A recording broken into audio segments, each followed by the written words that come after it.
Hello viewers, in this video I'll show you how to fix Facebook Messenger. This account cannot receive your message because they do not allow new message request from everyone.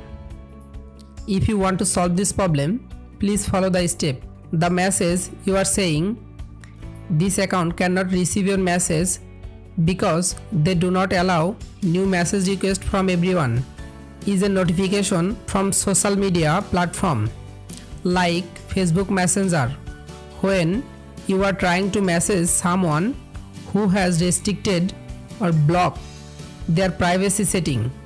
If they accept your follow request, you may be available to message them. Step 3. Send a friend request. If they accept, you likely be able to message them.